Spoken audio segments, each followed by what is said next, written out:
पत्रकारिता क्षेत्रको नाङ्गो रूप रविको पत्रकार सम्मेलनले देखायो र देश नै हल्लायो। 12 भाइलाई बेसरी तारो बनाए र आफू चोखो रहेको, जे गरेको देशको लागि गरेको र जनतासित जोडिन आफूले त्याग गरेको र देश र जनताको लागि परेको भान दिन खोजे। केही पछि 12 भाइ मध्ये केहीको प्रष्टीकरण र रविप्रति प्रश्न पनि तेर्सियो। अनि विजय कुमारले रवि आफ्नो आगो 12 भाइलाई सल्काएको र ती 12 भाइलाई आत्मसमीक्षाको मौका दिएको भनेर घुमाउरो हिसाबले 12 भाइप्रति रविले लगाएको आरोप सही हो जस्तो सङ्केत दिए। 12 भाइ मध्ये पनि रविको बढी तारो कैलाश सिरोहिया बने। कैलाश सिरोहियाको छोरा सम्भव सिरोहियाको सामाजिक सञ्जालमा रविलाई जवाफ फर्काए। अनि विजय कुमारको युट्युब हेर्दा पनि पुनः 12 भाइ काला करतुत गर्नमा लागेको र देशमा भ्रष्टीकरणमा संलग्न भएको घुमाउरो हिसाबले बताए। झन अहिले वरिष्ठ पत्रकार पी पोखरेलले त 12 भाइ काला धन्दामा लागेको युट्युब अन्तर्वार्तालाई प्रस्ताइदिएका थिए। सामाजिक सञ्जाल तात्ती राखेको अवस्था छ भने ऋषि धमलाको मामला त छचल्किएको छ र धमलाले आफ्नो पक्षमा बोल्न र शान्त गराउन अहिलेसम्म कतिलाई पैसाले बोझो लगाए भनेर भन्न नसक्नु स्थिति रहेको छ। पुण्य गौतम अहिले व्यस्त देखिन्छन् धमलाको प्रतिवाद गरेर। पहिले त्यही ब्ल्याकमेलिङ गरेर जीवन थानेका र अहिले वैदेशिक पत्रकार पनि 13 भाइको समर्थनमा आफ्नो जवाफ लेख्न भ्याइरहेका छन्। विजय कुमारले भने चाहिँ पत्रकारिता देशको चौथो अङ्ग भने आफैले भनेको तर ऐन कानुनले नभनेको भनी 12 भाइको मपाई र उनीहरूले मनपरी गर्न नपाउने भने जस्तो सङ्केत पनि गरे। वरिष्ठ पत्रकार पी पोखरेलको अनुसार त कैलाश सिरोहियाले राज्यको सबै अङ्गलाई तर्स्याएर थर्काएर फुर्काएर र चाकडी गरेर देशलाई लुट्नुसम्म लुटेका रहेछन्। उनले गुण्डागर्दी गरेर सबै असम्भव कुरा पनि सम्भव बनाएका रहेछन्।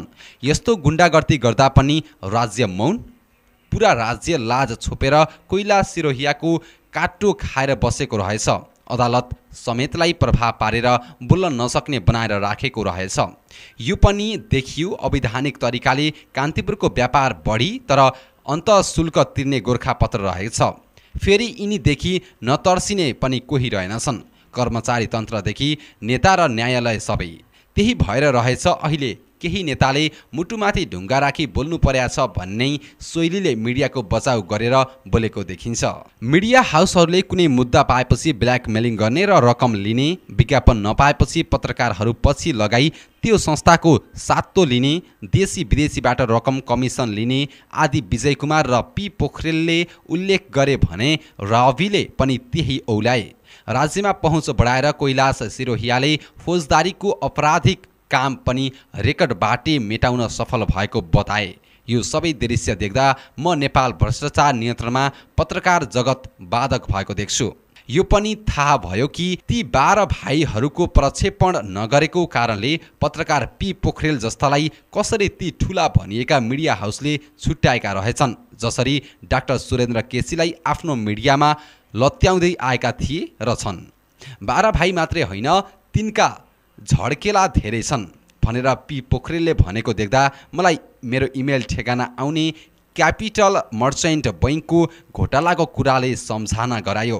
आखिर नेपालको मिडिया कस्तोसम्म कुरूपको रहेछ र अब किन मेरो प्रश्न त्यही इमेलहरूको आधार नगर्ने त भनेर यो लेख्दैछु। आखिर देशकै सबैभन्दा ठुलो आर्थिक क्षेत्रको घोटालामा त्यो क्यापिटल मर्चेन्ट बैङ्कको घोटाला पर्दो रहेछ। तर 12 भाइ र तिनका झड्केलाहरूले कहिल्यै आफ्नो सामग्रीमा पारेका रहेनछन् भने उल्टो घोटालाका वास्तविक अभियुक्तलाई नेपाल राष्ट्र बैङ्कका तत्कालीनदेखि हालका हाकिमहरू समेतको सेटिङले हुँदै नभएको कहानी बनाएर अर्थात् नाटक गरेर भ्रामक र आधारहीन समाचार बनाएर वास्तविक अभियुक्तलाई चोखो देखाउन खोजिरहेको रहेछ। पवन कार्की भन्ने एक अभियुक्तलाई पीडक आफैले अध्यागमन छलेर अमेरिका भगाउने तर इन्टरपोलको रेड कर्नर नोटिसको दुहाई दिएर मनोगत कुरा लेखेर समाचार बनाउने गरेको पाइयो। पैसाको लागि सबै झुटा र आधारहीन समाचार लेखेर जनता झुक्काई मुख्य सरकारी अभियुक्तलाई चोख्याउने खोजेको देखियो। नेपाल राष्ट्र बैङ्कको अभियुक्तले यो मुद्दामा सरकारी वकिलको कार्यालयलाई पनि ठगेको रहेछ। सरकारी वकिलको ढाडमा टेकेर पीडितको टाउकोमा हानेको स्थिति रहेको छ। मतलब घोटालाको छानबिन नगराई सिधै ठिक छ भनी सरकारी वकिललाई फसाएर दर्जनौं पीडितहरू विरुद्ध मुद्दा दायर गरेको देखियो। अहिले सरकारी वकिलमाथि नै धोका भएको पाइएको छ भन्छन्। यत्रो अरबौंको घोटालामा अनुसन्धान नै नगरी मुद्दा दायर गरिन्छ त? ती निर्दोष पीडितमाथि कत्रो अन्याय। भ्रष्टाचारको मामलामा नेपाल राष्ट्र बैंक देशकै एक नम्बर परे तापनि 12 भाइ प्लस रवि लामिछाने प्लस झड्केला छोराहरू विजय कुमारले कहिल्यै नलेखेको र नबोलेको पाइयो। यसले के जनाउँछ भने 12 भाइ मात्रै होइन, रवि लामिछानेको तत्कालीन सिधा कुरा जनतासितको समूह र विजय कुमार आफ्नो व्यवसायप्रति इमान्दार छैनन् र यिनमा नैतिकता पनि छैन, बरु ठगी धन्दामा थिए र छन्। मात्र अहिले यिनमा आफू बीचमा कुरा नमिलेर मात्रै आवेगले पोल खोलेको स्थिति मात्रै भएको देखिन्छ। 4 वर्ष अगाडि नेपाल राष्ट्र बैंकको हाकिमले आनी छोयाङको संस्थालाई हङकङ आएको 7 अरब 2 वर्ष अड्काएर करोडौं ब्याज खाँदा पनि नबोलेको के हामी 14 भाइले घुस पाएर नबोलेको हो? भन्नुस् त 15 भाइहरू। क्यापिटल मर्चेन्ट बैंकको मुद्दालाई लिएर कान्तिपुर, नयाँ पत्रिका, नागरिक दैनिक, अन्नपूर्ण पोस्ट जस्ताले ती बैंक पीडितको घण्टौंसम्म भिडियो अन्तर्वार्ता लिएर त्यतिकै दबाएको देखियो। अनि यिनका झड्केलाहरू जस्तै बाराखरी, नेपाल वाच, शिलापत्र, कारोबार दैनिक, बीबीसी आदि पनि माउ जसरी नै ब्ल्याकमेलिङमा लागेको रहेछन्। आखिर त्यो भिडियोले नेपाल राष्ट्र बैंकसित ब्ल्याकमेलिङ गरेको रहेछ। ब्ल्याकमेलिङ गरेर घुस लिएपछि त्यही नयाँ पत्रिकाको पत्रकार अहिले आर्थिक पत्रकारसँग हाँकिरहेका छन्। कारोबार दैनिकको काभ्रेका एक पत्रकारले त त्यो बैंक पीडितका आफन्तसित त नढाँटी यसरी भन्छन्, यो बैंकको केस हेरेर थाहा पाएपछि अब रातारात कहाँबाट पैसा उम्रिन्छ। यसो भन्दा पनि ती पीडितका आफन्तहरूले जिब्रो काटेका थिए रे।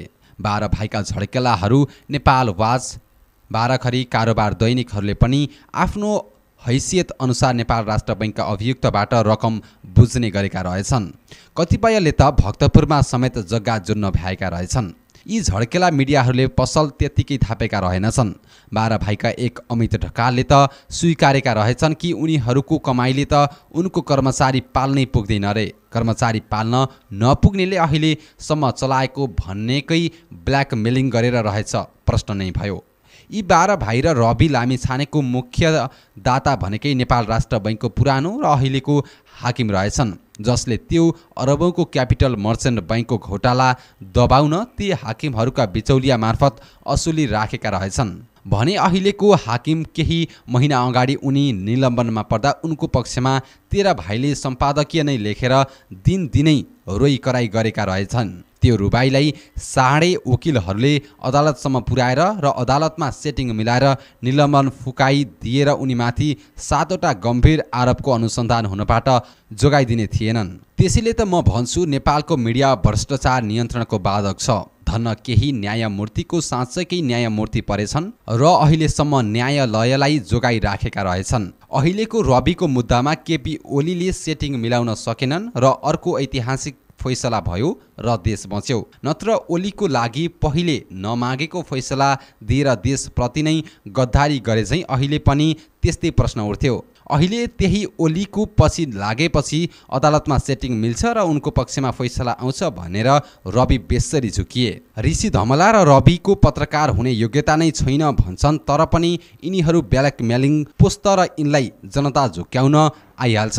क्यापिटल मर्चेन्ट बैंक घोटाला पीडित पक्षले भनेको सुनियो कि 13 भाइले घोटालाका पात्र डाक्टर युवराज खतिवडाको अमेरिकाको लागि राजदूतमा सिफारिस भएर संसदीय सुनुवाईमा उनी विरुद्ध उजुरी दिने, ती पीडित पक्षका उजुरीकर्तालाई सुनुवाईमै नबोलाई सोको लागि तोकिएको दिनमा 10 नै बजे उजुरीकर्ता नआएको भनेर कान्तिपुरले छापिसकेको रहेछ।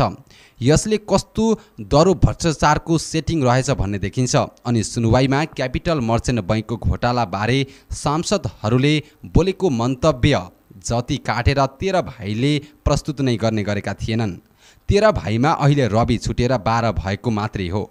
आखिर यी सबै ब्ल्याकमेलिङ गरेर पैसा कमाउने भाइहरू हुन्। अनि यसका अलावा झड्केलाहरू त छँदैछन्। रवि लामिछानेको सहयोगी दीपक बोहरा र युवराज कँडेलमाथि छानबिन गर्न आइरहेको आवाज नयाँ होइन। यिनले त कानुन हातमा लिएर प्रहरी, अख्तियार आदि बनेर साना कर्मचारीलाई सताउने र ठुला भ्रष्टाचारीसित ब्ल्याकमेलिङ गरेर तिनको करतुत लुकाउने गरेको बुझिएकै हो। रविको सहयोगी दीपक बोहराले त नेपाल राष्ट्र बैंकको नामै लिन पनि पीडित पक्षलाई दिएनन् र गुण्डागर्दीमा उत्रिए रे।